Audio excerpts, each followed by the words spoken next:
Good morning. Happy Friday. How's it going? Let's see here. I just want to make sure that I'm live and everything's working. So just pop on. If you see me and you hear me clearly, just say hi so I know that you're there and you can hear me. And I'm just going to wait for a few people to pop on. I'm just going to share this out.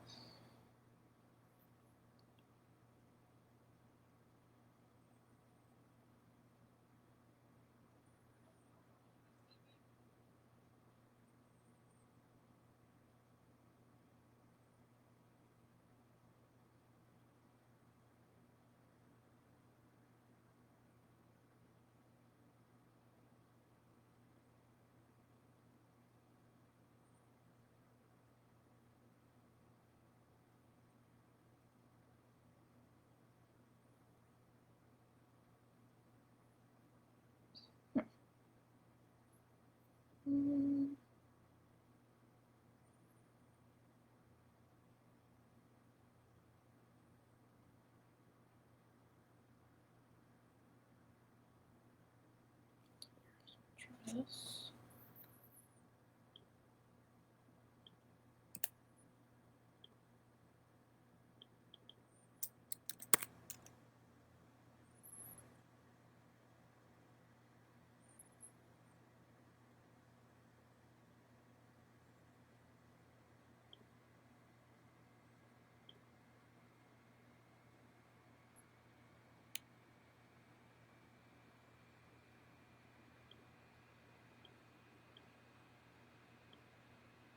There we go.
All right. Let's see.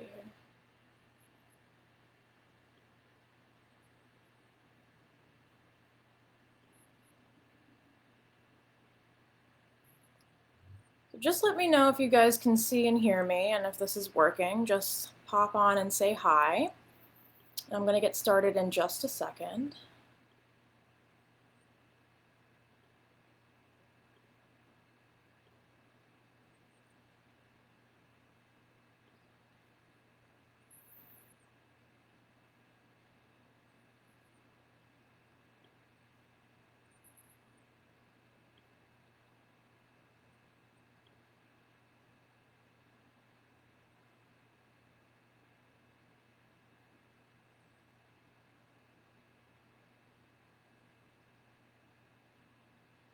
All right, there we go.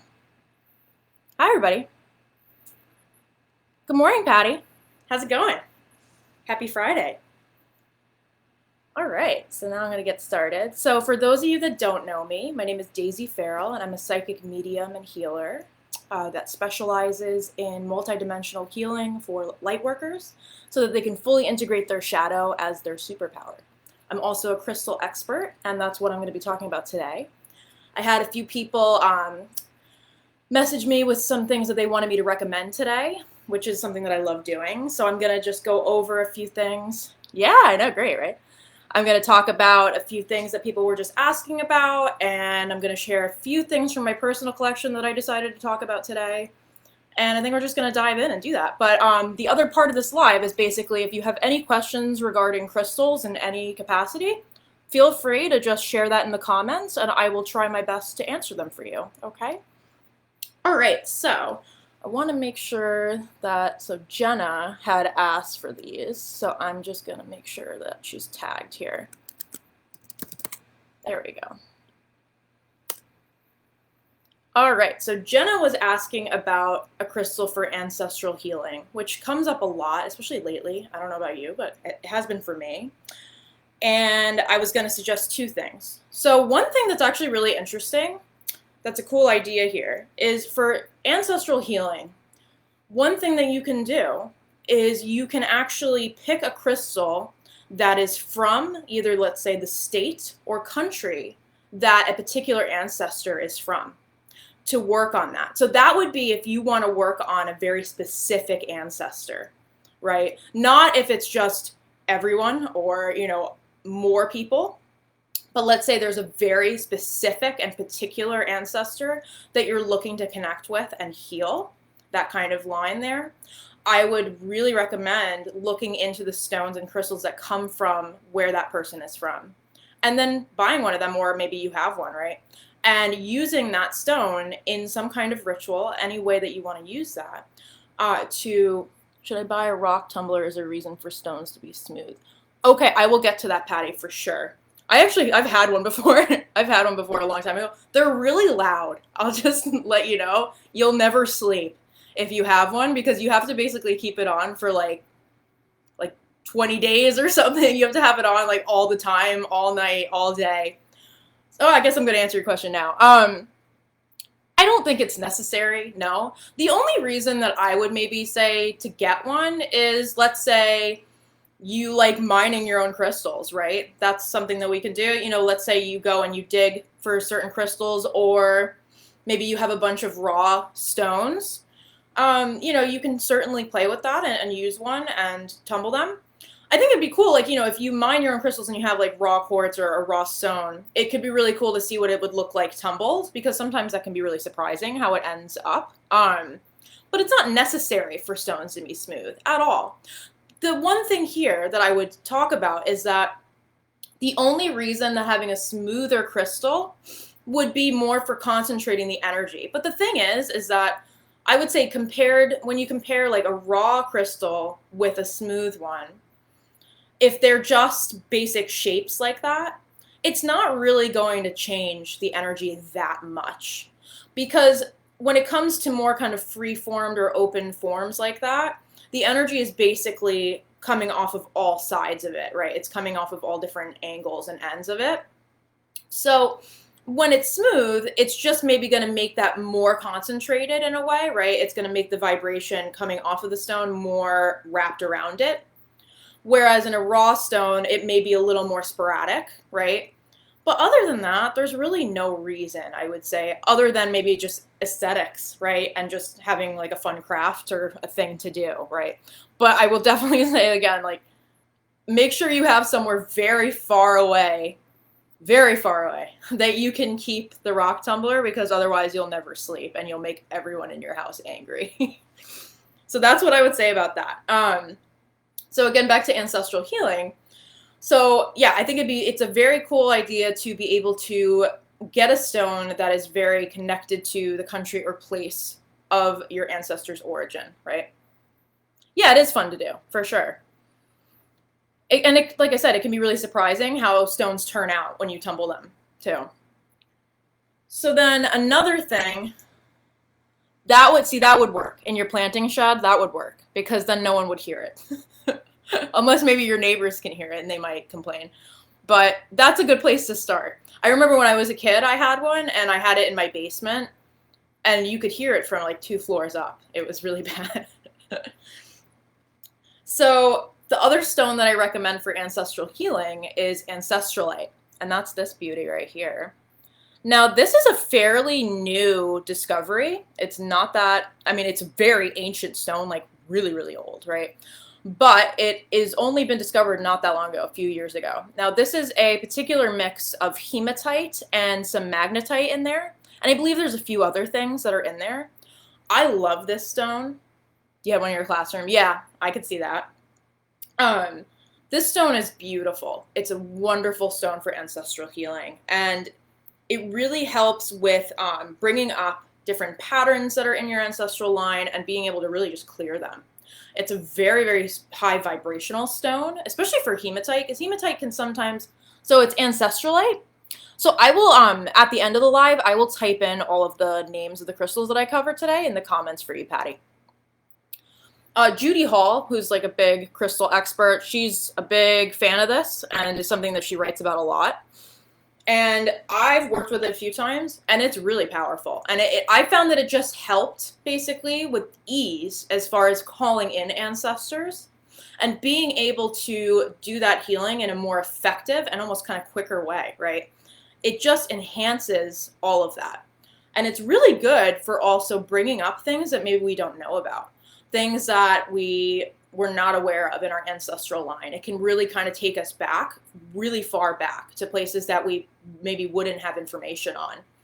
So it's a really, really powerful stone for any kind of ancestral healing. But it's also a very grounding stone. So that's another reason why I think it's so effective, because hematite in general is a wonderful light grounding stone. I've talked about this a lot, how there's kind of 2 types of grounding stones to me.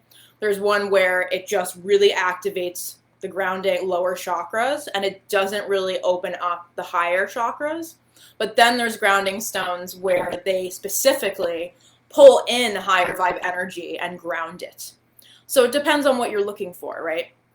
But regular hematite in general is really more of a light grounding stone. So that's also why this is a really good assistant in ancestral healing, because it's going to help you kind of pull that energy down in order for you to really manipulate it or transmute it, right? So it's a really, really good tool. And I love a palm stone too. And I can also share the link where I got this as well. I found that mainly they're available in England, and I think that's kind of where they're mainly from. I'm not entirely sure. But yeah, I will share the link to purchase this if you guys are interested. So then let me check my notes here. So another thing that Jenna, I know, was asking about, right, was detaching from ego. So detaching from ego, when I was thinking about that for her, you know, there's a few different layers to that to me. So that's also why that would kind of change my recommendations with that, because I feel like there's a few different angles you can take with this. So the first angle that I was taking with it was more grounding stones. One in particular, this is Dolomite, which I've talked about this probably like in multiple lives, because it is one of my favorite crystals. May not be the most beautiful thing in the world, right? But it's really, really, really soothing. I find it to be one of the most soothing crystals I have. And it also, it's very like, you notice it right away. Like the minute I hold it, I'll feel it. And Dolomite, what it's good for is that it's very soothing, and it also resets our energetic body.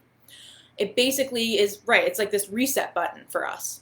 So if we're feeling really pulled out of just by external things going on around us, we're stressed, we're comparing ourselves to other people, and this is why I was talking about this with like detaching from the ego. Often when we're trying to detach from the ego, so this means that we're in our ego right now. So it means that we're being influenced by external things going on around us, and it's driving us nuts, right? So that's why Dolomite to me is a really good stone for that, because it's basically helping you to kind of slow down, reset, and be present again, just with yourself. And I think that's really helpful when it comes to being distracted by external things that probably don't really have anything to do with you, right? And aren't really going to help you out in the long run. So let me just make sure I get my notes here. Right, and then this stone also contains calcium and magnesium, which is also part of why it has those soothing qualities to it, right? So I highly recommend that. And I just recommend this for anyone with like stress too. Anxiety or stress, if you have problems with shutting off your mind, this is a really good crystal for that. That's why I use it a lot. Especially when you're a light worker, right? Often we have very busy minds. We're very much up here all the time. And it can be really hard to kind of shut that down. So this stone is really helpful for that. Now, another one that I recommend is Dravite, which I know I've also talked about in some lives before as well. Now, this is just brown tourmaline. That's all it is. And Dravite is one of those like true grounding stones. So like what I was talking about before. Hi, Sherry. How's it going? So Dravite basically will almost kind of just shut off all the stuff up here. It's going to shut down all of the higher chakras, and it's just going to make you stay in your lower chakras.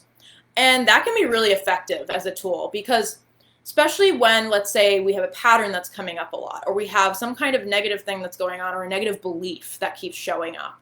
And this is also why I wanted to recommend this for like the ego thing, right?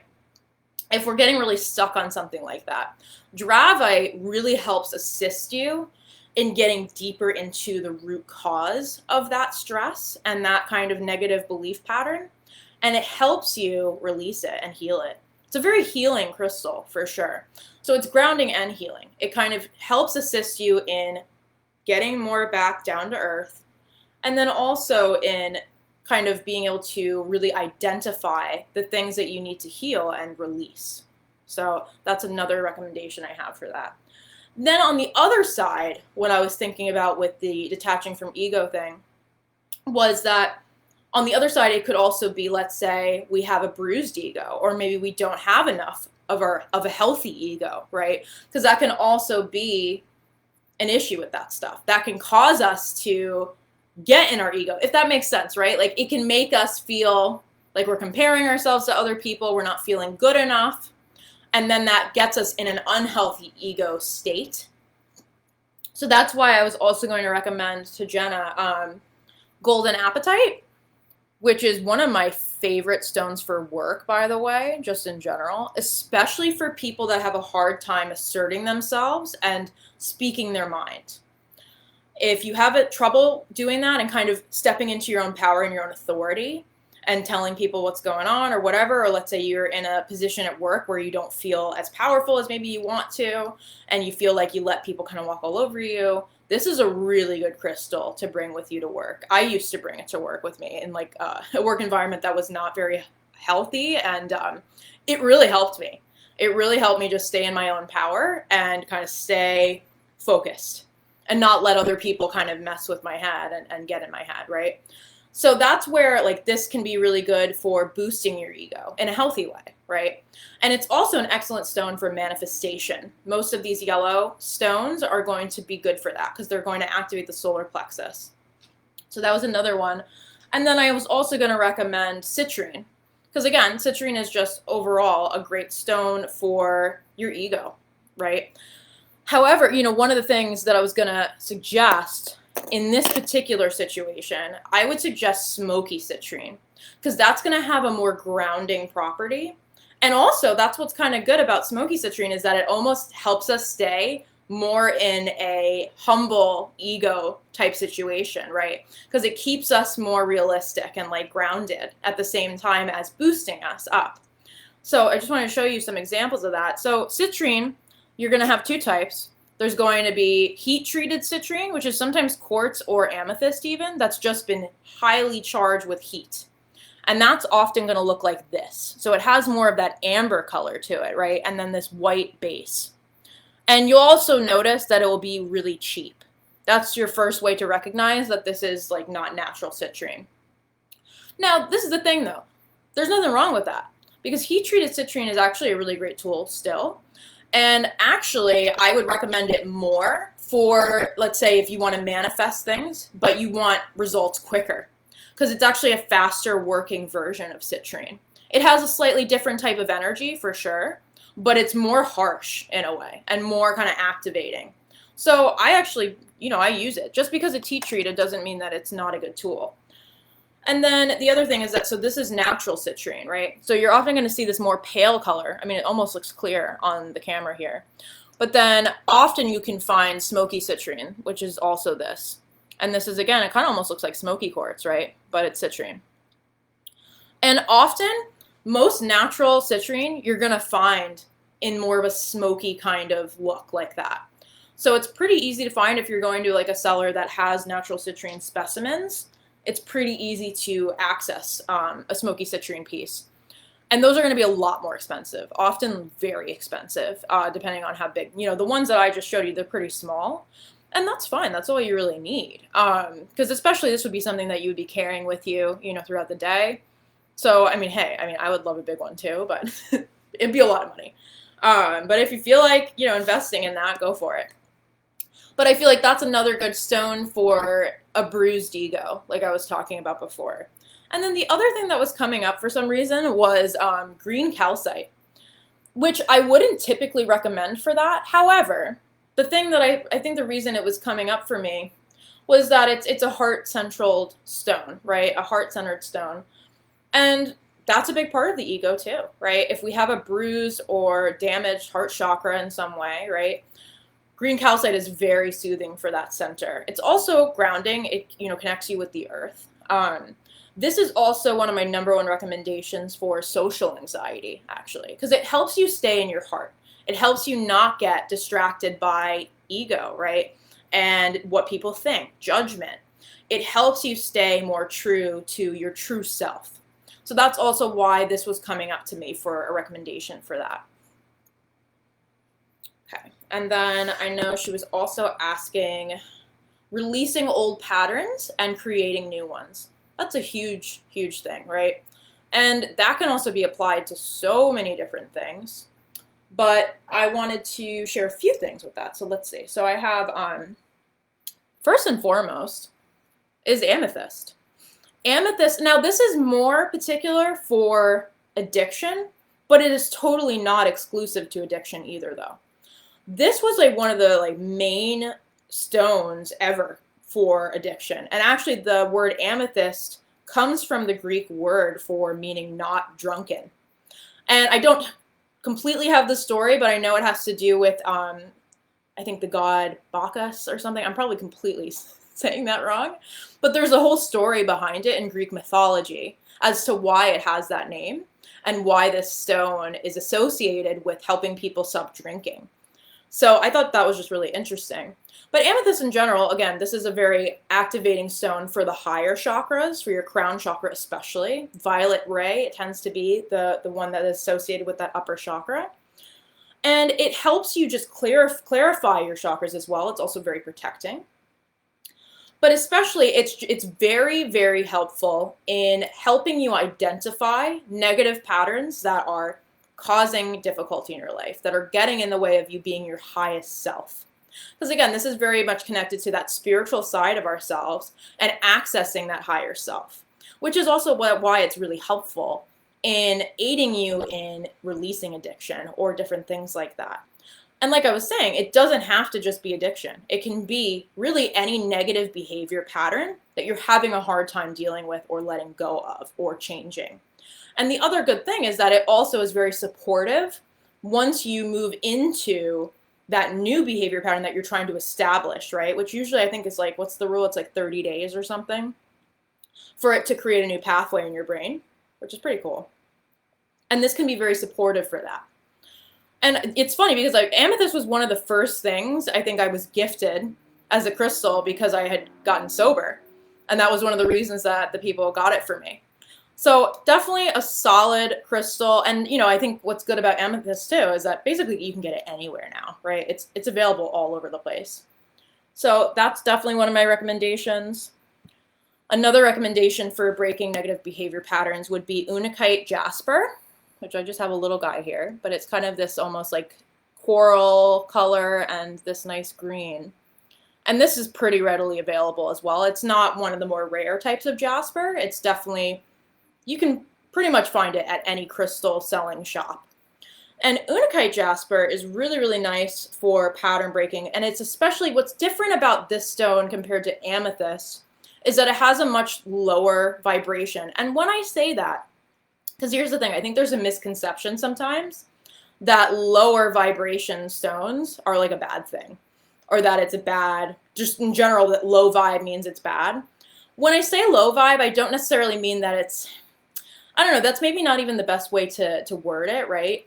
But more that it just has a slower vibration that would align with the root chakra or the lower chakras, right? So these are chakras that have a slower vibration than the higher ones. Doesn't mean that they're bad, right?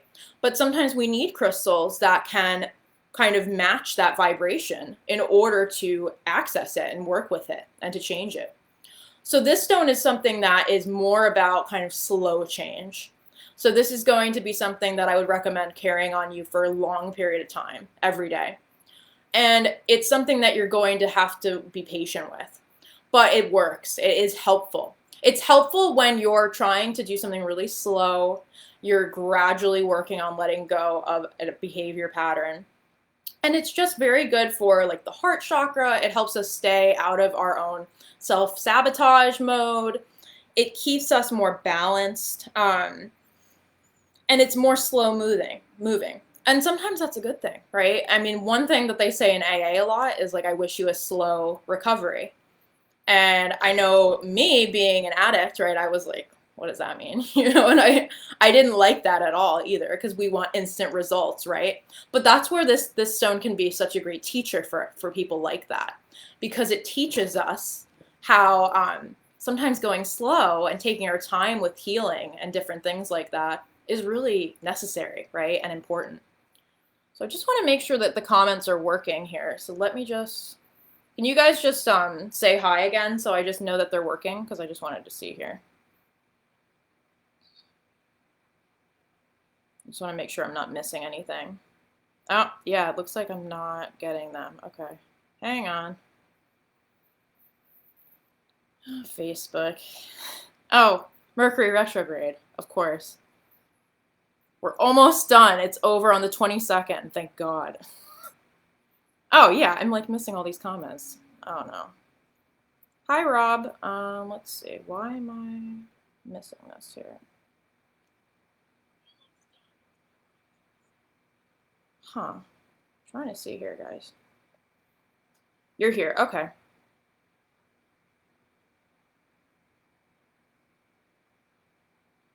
All right, I think we're okay. Hi, Melinda. All right, next one that I was going to talk about. Let me check my notes here. Okay, good. We're good. Just wanted to make sure. Oh, Epidot. So Epidot is a beautiful stone. So let's see here. I think I had two things. Yes, here we go.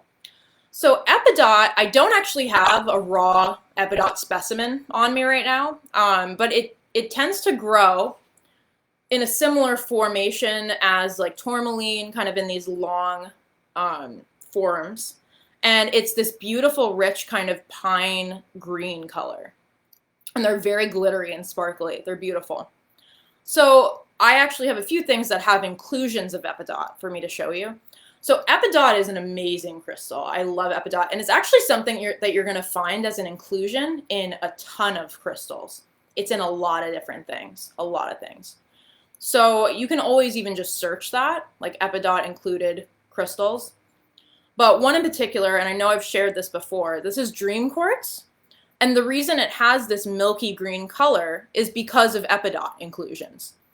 And this is another thing. So Dream Quartz, you want to be very careful because it's really rare and it's actually really hard to find, like the true type of Dream Quartz like this is. Often I've found when I search Dream Quartz online, right, the thing that will come up is Garden Quartz, also known as Lodolite or Shaman Journeying Quartz, sometimes they'll call it. And that's a completely different crystal. That's going to be a clear quartz stone that has different types of mineral inclusions. They're beautiful. I love those stones, but they're totally different from this. So the one way, first of all, to just know that it's true dream quartz is that it's going to look like this. It's going to have, sometimes, you know, there'll be like pieces of clarity in the specimens, but for the most part, it's always going to be this milky green color.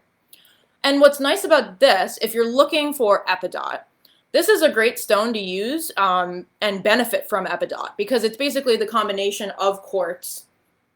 Yes, you're right. That was the stone I was going to mention. Yes, it does come in prehnite a lot. You'll see those kind of striations in there, right?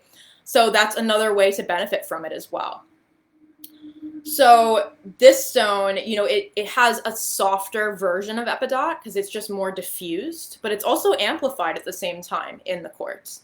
This is one of my favorite stones ever. I find it very soothing, and it's really, really probably one of the best crystals for enhancing your dream state if you put it under your pillow. But in general, what I'm trying to more talk about is Epidot here. So Epidot is this ultimate amplifier. So basically, if you have a negative behavior pattern or if you have positive ones, it's going to amplify all of it. It will amplify any type of behavior that you have. So in a way, that can be a little bit scary for people, right? But the way that it kind of works is that it will amplify a negative behavior pattern for you to pay attention to it. It will amplify it so that it becomes kind of almost unbearable, right? Or it really makes you focus on it and see it for what it is and see what it's doing negatively to you. So in that way, you know, not everybody's going to want to do that in that way, and that's fine. So I wouldn't recommend this crystal if like you feel like that would be too much for you or you wouldn't be able to deal with that. But the good thing is that once you're able to identify this behavior pattern that is negative for you or whatever, you can then, it really aids and assists you in changing it, shifting it. And then once you shift it and you move into a more positive behavior pattern, it's going to amplify that, which will be even more supportive. But it's also just a very soothing stone, and it also creates a great energy of hope and faith just in kind of your path. It helps you trust the process a lot more. So I really recommend that stone for any behavior adjustment. So another way I could show you here. So you see those glittery pieces in this smoky quartz? So that's Epidot also. And if you look really closely, you're probably not going to be able to see that on my camera. They are kind of like that dark green color in there. So it's in a lot of different stones. So that would be the other thing that I would recommend for changing a behavior pattern. So then the next thing I was going to talk about was crystals for preventing burnout and fatigue. So people that are overworked, tired, have a really busy and demanding job. These are some crystals that I'd recommend for that. Yeah, points out your flaws. Yeah. So that's why I wouldn't recommend it to people that maybe feel like that would be too harsh for them or something, right? Or they feel like they aren't in a place to really face that stuff. That's kind of similar to Moldavite in a way. Moldavite kind of has a similar effect where it will just really make you force yourself to really face everything about you, good and bad. And for some people, it's too much, right? So again, I would just recommend that with caution if you're unsure about it. So one of the main stones for preventing burnout is vanadinite, and that's this beauty here. This is a really good crystal for literally anybody that has a very demanding job. So someone that just has to really sustain mental clarity, focus, and motivation, really, right? In a high pressure situation for long periods of time. So this can be recommended for athletes, for people that are in, business jobs. But this is also a really good tool for light workers and people that do energy work as a full-time job, because that's another job that can be very draining for us. So this, if you carry this while you do that work, it can definitely help you not feel as drained. It will provide more of a circuit of energy for you to kind of keep going and sustain that. Really just endurance overall, right? But this is a great, great stone for that. So I really recommend that. Another one, which I think I've shared also before, is red Spinel. Now this I just have in resin right now. And sometimes, so Spinel comes in all types of colors, and they all have a different kind of vibe to them and different properties that they offer. But red Spinel is the one that you want to choose when it comes to energy and fatigue. So like I have fibromyalgia, so I have chronic fatigue. So this was a stone that I would carry with me constantly, and I still do. It's such an important stone for me and has been for me for such a long time, and it really did help me so much through working full time and being exhausted. Spinel is really a very high vibrational stone, and it can clear all your chakras, your meridian system, and it provides a lot of motivation and zest. It helps you just feel more energized, feel more just pumped for life in general, right?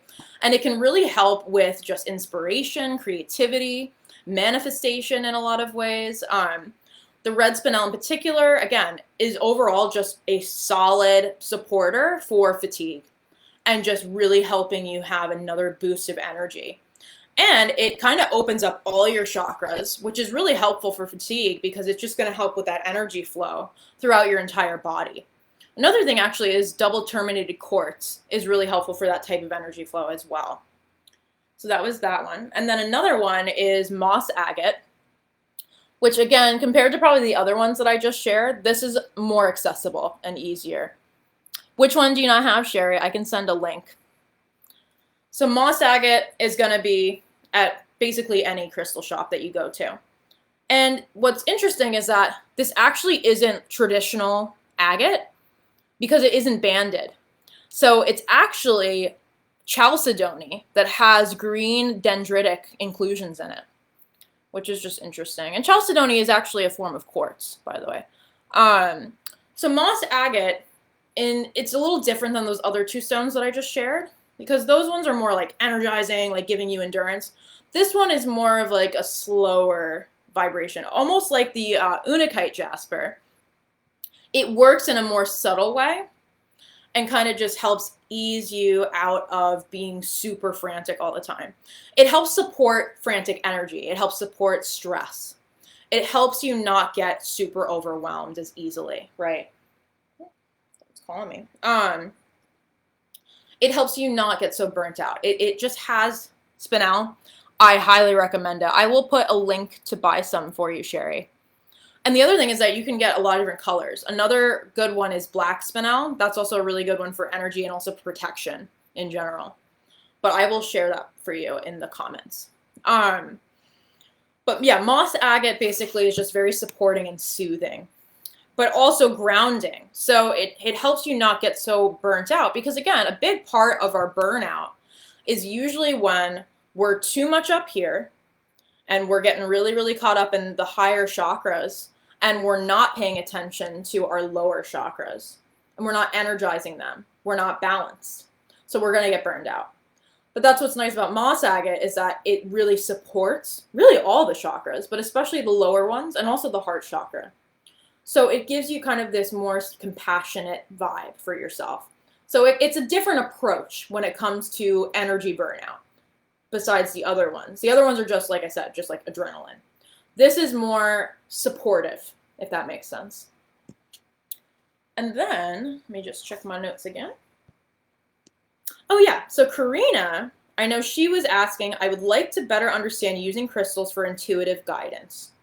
You got it.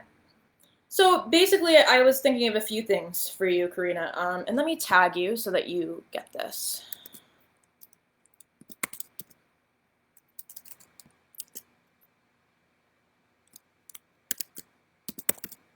There we go.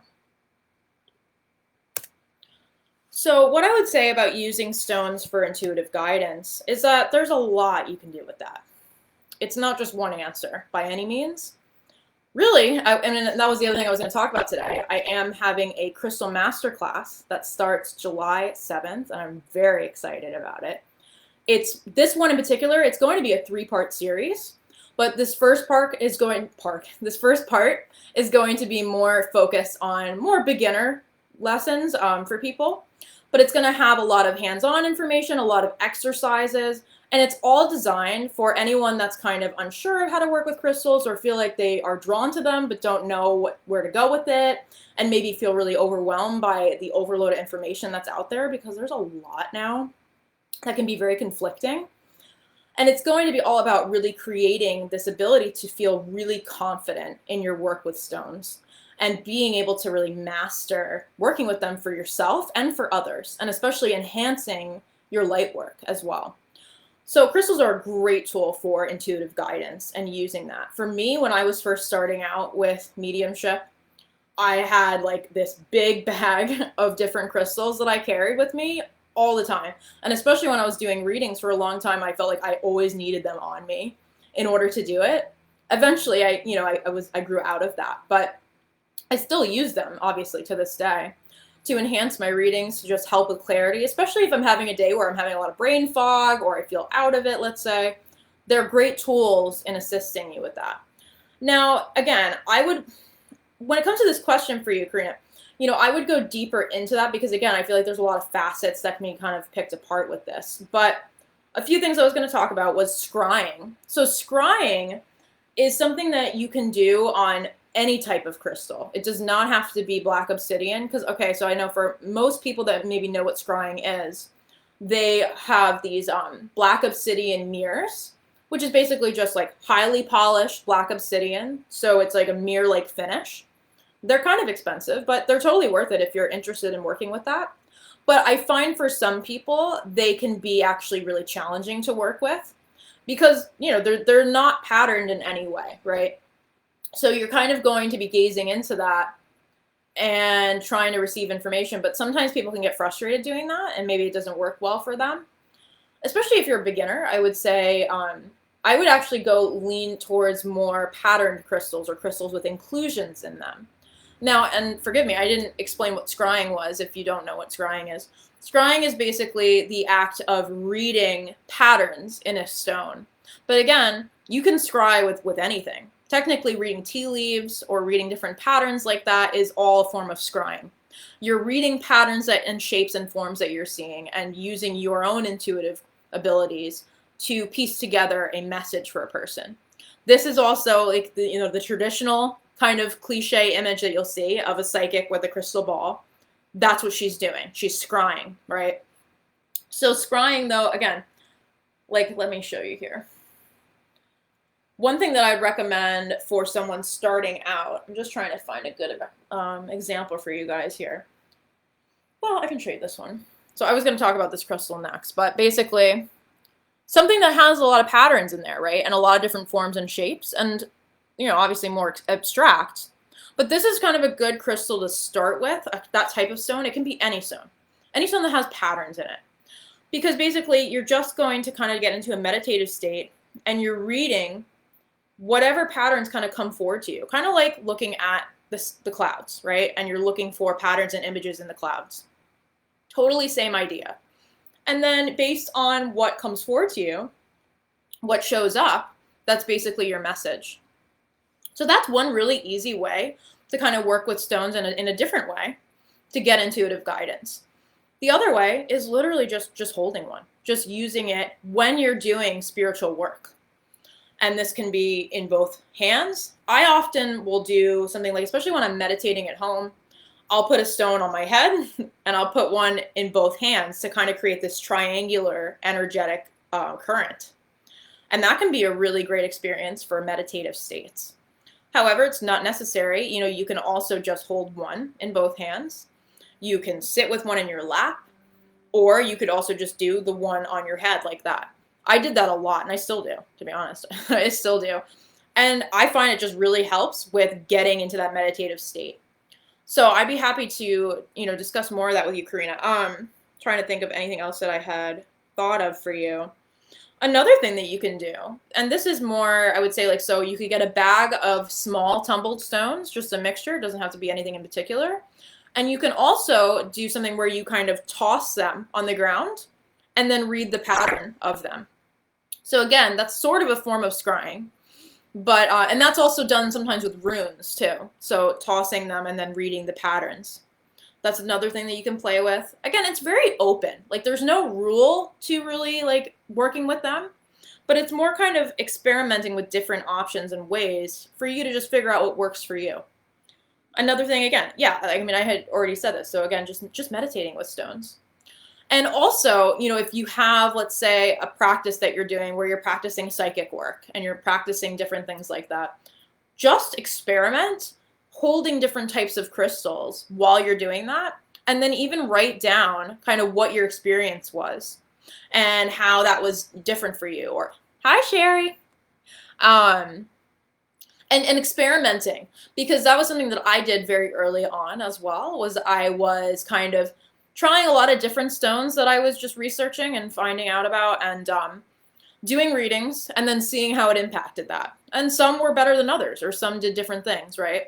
So that's just another thing. It's really, a lot of it is trial and error in a lot of ways, because we're all going to respond differently to stones. So that's what I would say about that. And then, yeah, I had a few other crystals that I was just going to show you guys for fun. So one here is this Spiralite Gem Shell, which I'm obsessed with. And these are commonly from India, and it's literally agatized, and it forms often a druzy coating there that you can see the glitteriness. Fossilized and agatized seashells from like millions of years ago. These are amazing tools, and they're often going to be pretty expensive. I think this was like $80 because they're kind of rare. They're totally worth it, though. They're totally worth it. What I love about these is that they literally embody. Good morning. Good morning, Karen. They embody this spiral energetic pattern, and you can feel it. I remember the first time I got this, and I meditated with it, and I could literally feel that vibration of a spiral slowly enveloping my whole body. And it literally completely enveloped me after a little while. It's a really wild feeling that it gives you, but it's a very healing stone in that way. Because the spiral is, of course, as I'm sure a lot of you know, it's an ancient symbol, has been used in so many cultures, and still is, right? It's a very spiritual shape. And, you know, it talks about infinity and all types of things, rebirth, right? The cycle. So it's a beautiful, I got this shell at a local store, but again, I will share, and I think they're long gone by now, but I can share a link to purchase one in the comments after I go live, after live is over. They just have this amazing, very unique energy. I don't think I've ever experienced a stone that has that type of energy, because it literally is a spiral, right? So I don't think there's really any other stone that embodies that more than this. So I just wanted to share that, because like I just think this is a fabulous tool for anyone. They're very rejuvenating and regenerating, and very activating spiritually too. Another one that I was going to share is this Selenite Phantom Quartz, which I don't see a lot, but I really love it and recommend it. It looks really cool. And it's interesting, right? Because selenite is typically white. It does come in a peach color. It does come in a lot of different forms. But you wouldn't usually, I think that that is selenite, right? But I think it actually looks like snake skin. And what's interesting is that the first time I meditated with this stone, I connected with this amazing guide that now I still work with today. It has a very high vibration, very high vibration. And actually, yeah, that was the other reason I brought this up, or wanted to bring this up, was because this stone is also really, really good for breaking negative behavior patterns. And that's also because it helps you connect with your higher self. It helps you go to your truest spiritual form. And the reason that ends up being helpful with negative patterns or behaviors is that it reminds us of who we truly are. Because negative behavior patterns, right, there's something external. There's something added on. They're clouding that vision. They're not our true self. So this really helps you really connect deeply to that true self. And it can help you kind of realize, right, certain patterns or behaviors that really aren't in line with that highest self. So it's a great tool for that. Thanks, Karen. Yeah, lots of collecting. I'm a little nuts with that, but I think most people know that. And then another one, this was I think the last one I had that I wanted to share. And I'm going to try this. I don't know if it's going to work, but we're going to try. So this is called Star Rose Quartz.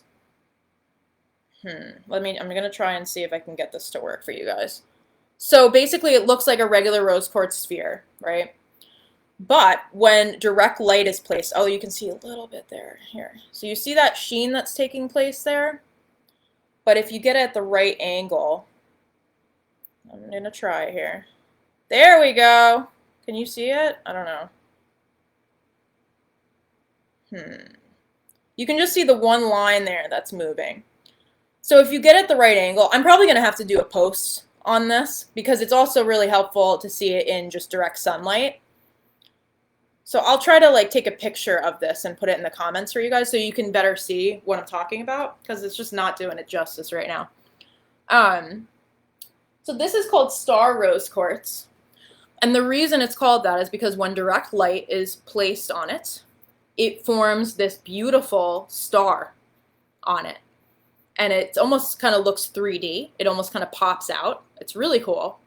And the reason this happens is because it literally has tons of microscopic inclusions of rutile, which are those beautiful golden threads that you'll see in rutilated quartz, right?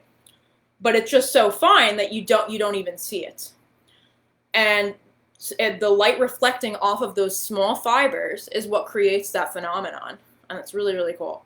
So you can also find this phenomenon in sapphires and rubies as well. And often those will be more expensive. Same with the rose quartz, right? But often those are also like really sought after as cabochons. For like sapphire, like a star sapphire or a star ruby cabochon, if it's like perfectly aligned and it makes this beautiful star, they'll usually be really expensive. Now, the reason I wanted to share these was because what's cool about star types of stones is that it's this great amplifier of the regular type of crystal. So for the rose quartz in particular, rose quartz is a very gentle, soothing stone. It's a great just stone for anybody to have. Oh, you do? Yeah, star garnet. Yes, it can also be in garnet. I love that. I know they're gorgeous. The rutile, because rutile is basically a stone that is really, really good for manifestation, and it's gonna just make it happen. It's a very action-driven. Oh, ruby. Okay, I was gonna say, yeah, I haven't heard of that, but that sounds really cool. I have a star ruby too. I love it. And basically, it combines with the regular vibration of rose quartz, and it amplifies that. And it also makes it way faster working. So it's going to make it happen so much faster. And what I mean by that is like you'll get the benefits of rose quartz in a much more direct and quick way when it has the rutile included into it. Now, this is also true for sapphire and for ruby. So if you're really, really drawn to one of those stones as well, I love both of them. Getting the star version of that is a great gift you can give to yourself because it's just going to be this amplified version and you're going to benefit from it a lot faster. So that was the last one that I was going to share. Yeah, I think that's everything. So I will share in the comments all of the stones that I covered today. And then again, just to mention it one more time, I do have a crystal masterclass that is starting July 7th, and I'm very excited about it. I have a few seats left. I'm going to put the link in the comments for you guys to read more about it. But it's going to be a really, really great class, and I'm really excited about it. And it's really made for anybody that feels really, really drawn to stones, but they feel maybe overwhelmed. They feel like they need some guidance or direction. They want to improve their work with crystals. They want to be able to feel like a confident crystal master and know how to really pick stones and use them in an effective and active way for themselves and other people. So very excited, and I'm going to put that in the comments for you guys. So thanks for watching, and thanks for hanging out. Love you guys, and have a beautiful weekend. Bye!